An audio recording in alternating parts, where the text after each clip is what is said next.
Membru parlamentari Ewropew tal-Partit Nazzjonalista David Casa jerġa' juża l-Parlament Ewropew biex jattakka lil Malta bla ebda ġustifikazzjoni u saħansitra appella lill-Kummissjoni Ewropea biex tintervjeni b'urġenza fuq is-sitwazzjoni f'pajjiżna li skontu hi gravi ħafna.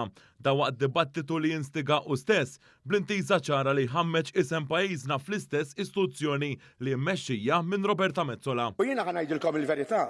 Maħniex naraw azzjoni li jistħoq ilha l-urġenza tas-sitwazzjoni, partikolarment mill-Kummissjoni. Fid-diskors tiegħu Casa pinġer il-Malta kollha sowda u qal li d-diskors tiegħu għamlu fisem l-NGOs, b'referenza ċara għar-Repubblika li qrib l-establishment nazzjonalista. Dan mhux l-ewwel każ ta' Casa li prova jħammeġ isem pajjiżna mill-istituzzjonijiet Ewropej f'dan l-aħħar xahar. Hekk kif qabel ma ġew il-mexxejja għall importanti tal-mednaj li saret f'pajjiżna, dan meta kiteb lill President tal-Kummissjoni Ewropea Ursula von der Leyen biex twaqqaf il-fondi Ewropej allokati lilna. Minnaħa l-oħra fl-istess dibattitu l-erba' u nofsinhar, il-Viċi President tal-Kummissjoni Ewropea Vera Jourova faħret lil Malta bir-riformi fis-saltna dritt fosthom l-indipendenza fil-ġudikatura.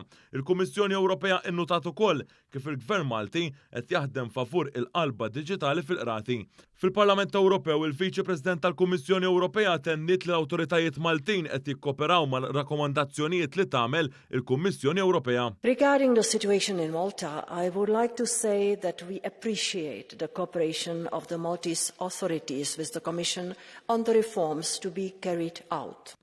Semmit ukoll li kien hemm u qatem sfidi fosthom l-effiċjenza fil-qrati Maltin.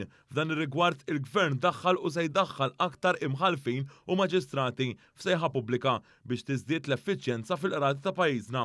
F'dan id-dibattitu fil-Parlament Ewropew tkellmu wkoll il-membri parlamentari Ewropej Laburisti Alexa Ġussaliba, Sajru Senġeler u Josien Kutajjar. Il-Viċi President tas-Soċjalisti Ġussaliba tenna li l-Grupp tal-Popolari Ewropew li PP qed jagħmel mill-Parlament Ewropew kummedja b'din ir-riżoluzzjoni li mhix l-ewwel waħda tiegħu biex iqarraq bis-sitwazzjoni f'Malta. U tenna li l-PP qed jagħmel dan minħabba li hemm Gvern Soċjalista f'pajjiżna. Ġussaliba qal li jgidba meta jintqal li f'Malta hemm l-impunità. Das kemm igidba li Malta mhux tikkopera ma' istituzzjonijiet bħal Kummissjoni Venezja tant li dawn faħru lil Malta li kooperat u wettqet bosta riformi fl-aħħar snin.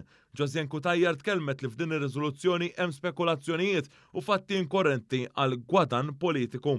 Filwaqt li rikonoxxiet li għad baqa xi jsir bħalma baqa xi jsir mill-pajjiżi kollha l-oħrajn, Kutajjar semmit li fl-aħħar snin f'pajjiżna sar ħafna xogħol f'dan ir-rigward.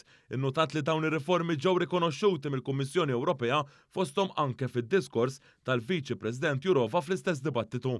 Min-naħa tiegħu Sajru Senġeler innota li l-PP qed itella l-istess riżoluzzjoni dwar Malta minn tal-inqas darba fis-sena.